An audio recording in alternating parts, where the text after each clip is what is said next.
Welcome to D&D Journey of the 5th Edition. Join us in our campaign and shenanigans as we explore the subterranean labyrinths, plunder hordes of treasure, battle legendary monsters.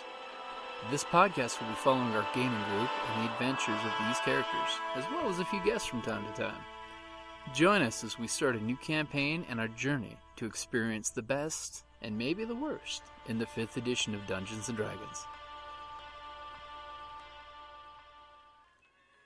Hi, this is Kelly, aka Trixie from Ragnarok and Roll, a Scion to Ragnarok story, and Tilda Wimblewick from D&D Journey of the 5th Edition.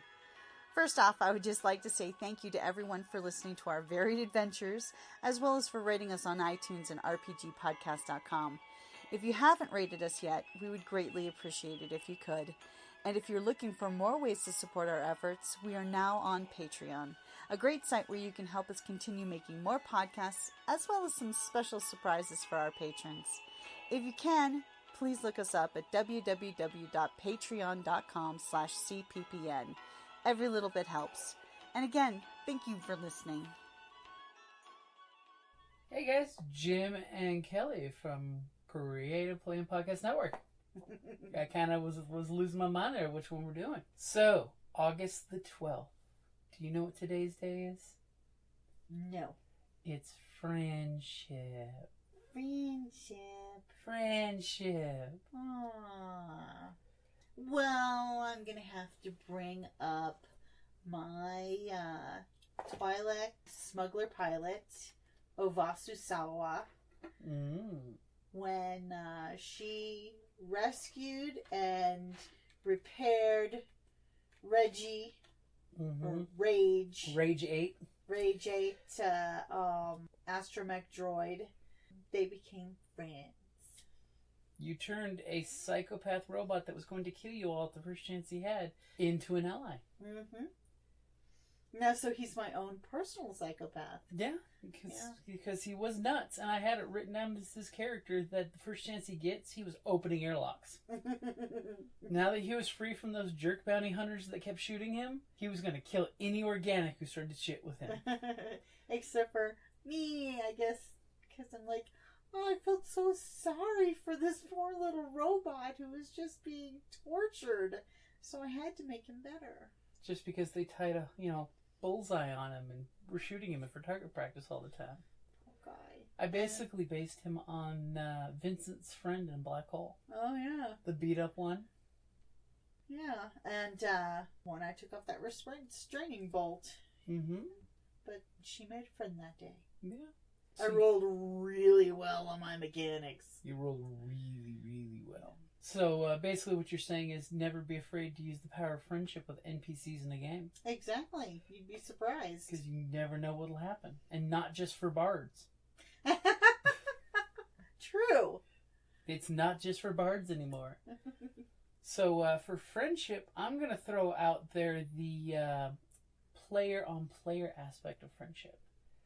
That one of the things that I love with tabletop games and gaming is you can walk into like an open table gaming, play for 4 hours with a complete and total stranger, and at the end of the day, walk away from the table with a new friend. That's true. That is very true. And that's just from sitting at a table for 4 hours, chewing on candy and drinking down sodas and rolling some dice. Because the fellowship of gaming. That even if you don't even know somebody, the idea is that you have that shared goal to push on and succeed as a team. And the shared experience that you've just gone through. Yeah. And it builds up this beautiful sense of friendship with people. Yeah. And you look at how many friends we've made from just randomly gaming at different places. True enough. So gaming facilitates friendship. See, that's how I'm going to say is go out and game more, make more friends. There you go. And more importantly, you get to game more. And then you make more friends. And then they want to game with more games. Yeah. And then you run like 6 or 7 games a week and you realize, why do I have no time to not game? Exactly.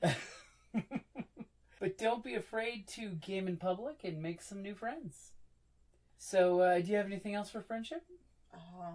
No. That's pretty much. Alrighty, guys. So, with these final words of friendship, we will say goodbye to our friends on the internet on August the 12th. Friendship. Friendship. Care Bear stare. Or I'll throw out a pillion, where dragons use the power of friendship to win against the darkness. Careful, play that game too much, you'll get diabetes. Ooh. It's so sweet. Alrighty, guys. Thank you for listening. Thank you for listening to the Creative Play and Podcast Network. And feel free to enjoy our other shows, such as D&D Journey of the 5th Edition and Scion Ragnarok and Roll, a Scion hero to Ragnarok story. Thank you for listening.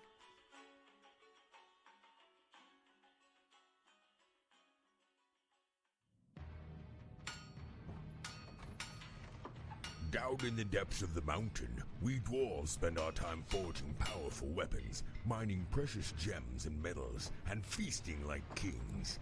But after a day of digging for the next Arkenstone, this dwarf likes to come home to a package full of loot. Dungeon Crate is a monthly subscription box service forged specifically for RPG and tabletop gamers. Miniatures, dice, tokens, coins, maps, modules, terrain pieces, handcrafted items, RPG jewelry, and more are yours for only a few gold per month. You even get a digital crate along with a physical one as an added bonus. So are you brave enough to reward yourself with a Dungeon Crate? By Morden's beard, I hope so. DungeonCrate.com. Let the adventure begin.